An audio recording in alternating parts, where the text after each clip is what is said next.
And this is your monthly. Alright, y'all.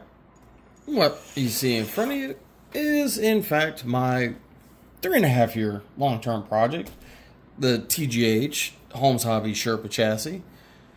And last updates, since the last time you seen it a month ago, I have finally got the Holmes Hobby Crawlmaster V3 in here. Got a receiver all set up to it, and I had to switch out after talking with West Desert Wheeler to a new servo horn off from the Reese servo horn to a Vanquish servo horn to get actually more throw for this truck. And as you can see, it's running, it's driving, and this thing can creep nice and slow. So that's the update for this truck. Let's grab the next one.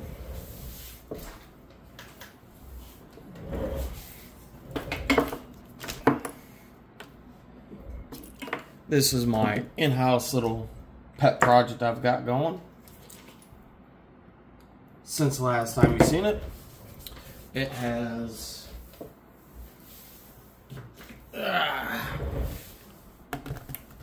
not much has happened to it. A little bit on that's been done to it is I have a Hobbywing Quick Run 1080 ESC for it.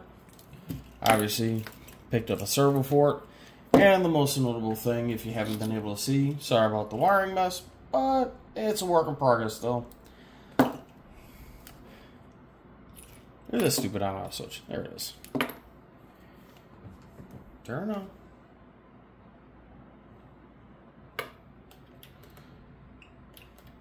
Kind of helps also to put the remote on the right channel. There we go.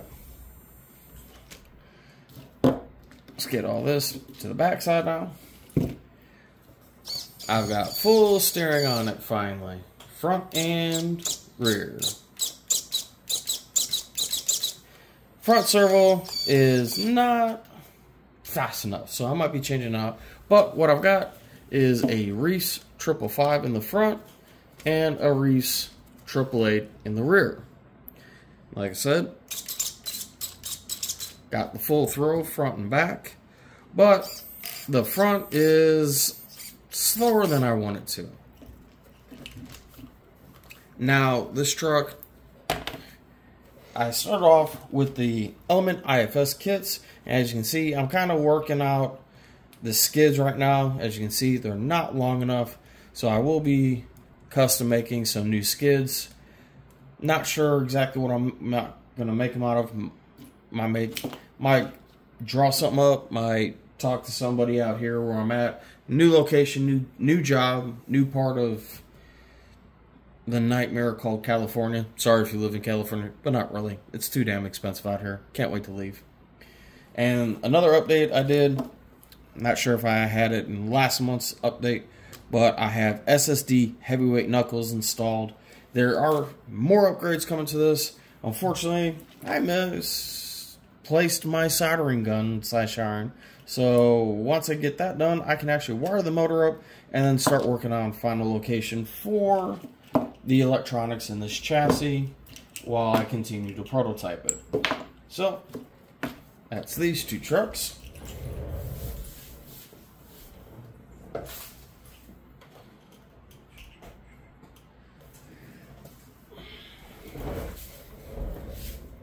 Unfortunately, in the middle of driving and moving, don't know if you've seen in my last video, I started prototyping a mock cage for this to see if I liked where everything sat, and well, my mock cage did not survive. So yeah, it's supposed to sit something like that. Obviously, it didn't survive. So other than that, no updates, but there's stuff coming in over the next month for this, and well, bring you up to date next month.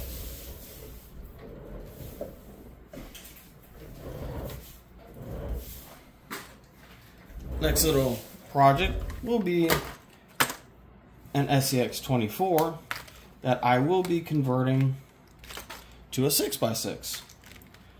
While I was in San Jose, of course, can't get the tape I used open. Figures. Well, like I was saying, while I was in San Jose, met up with a local hobby shop down there. If you've been with the channel a while, you probably know which shop I'm talking about. It is JJ Customs. And they're selling a carbon fiber 6x6 chassis. So I'm going to use some of the items off of this. Not sure how much. We'll see. Probably axles. Might order something from Little Guy Racing Products, but we'll see. But currently the goal is to swap, or at least start getting the swap in with doing this. But the one thing I really like about this is it includes the pass-through that you need for the middle axle. So I'm really happy about that, because I was actually thinking about trying to design and engineer one up. Well, no, I ain't got to. And it does come with all your cross braces, some carbon fiber chassis plates. It's pretty much a pretty decent all-inclusive kit. It even comes with an Allen key for it. And a handful of screws and spacers. So, looking forward to... And I do have a link kit for it that I ordered from Mesu, M-E-S-U, I believe it is, which I should have coming to me over the next month. And as soon as that comes in, we can get some axles put underneath this. So, that'll be it for this particular truck.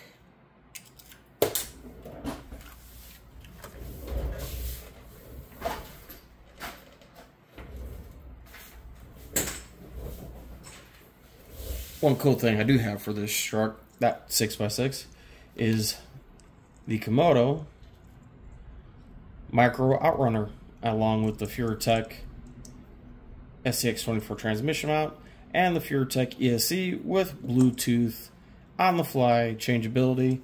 So obviously I have to get some radio components for that, tie it into my Spectrum DX5C, and that'll go into the 6x6. And I got another little kind of older project of mine kind of want to bring back to life. This has, if I remember correctly, this is the DSM carbon fiber chassis for the SCX24s.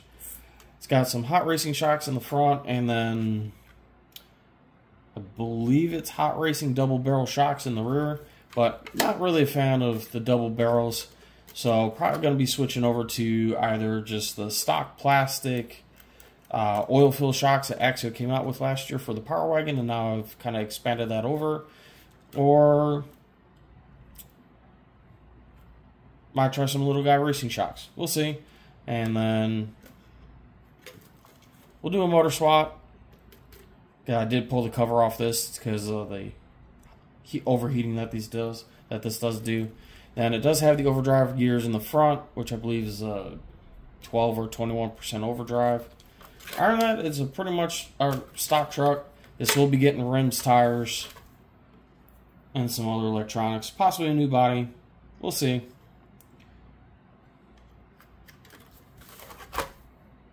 And you can see the tape where I was showing the overdrive in a video I did on this many years ago.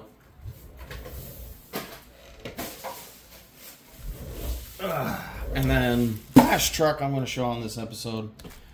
Oh, this one's not mine. This is a project for a buddy. This was a birthday present nearly 5 years ago. Now, he decided he wanted me to put together for him.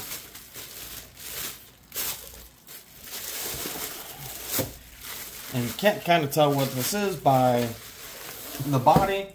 This is a very old school Axial XR10 body called the Hardline, which I painted, again, many years ago with the nice Chrome Illusion paint job. I believe this is the green, purple, teal tricolor backed in black. And here are the axles. This will be the front axle. Got some Yeti 22 rims and tires on it. I do have some plans on getting some parts in and over the next month. That's the front axle. There's the rear axle. I do have some parts, but they're for a different XR10. This is going to probably get Holmes Hobby parts. Not probably is. Going to get some Holmes Hobby parts. And you see I have some axial parts here and there. Some gears. 100 mil shocks, because that's what the original one had, which those suck for holding their oil in. I know, because I tried rebuilding my XR10 shocks last year, and all it did was me bleeding oil all over the table. One thing I was able to pick up for it was an original XR10 carbon fiber electronics plate. And then here's the chassis. I need to get all new links for it, because none of these links are actually the correct ones for this truck, for this chassis.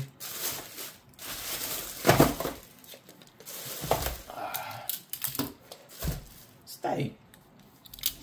But the carbon fiber chassis plate's going to go down here along the bottom. Attaches through the 4 holes in the bottom of the skid plate.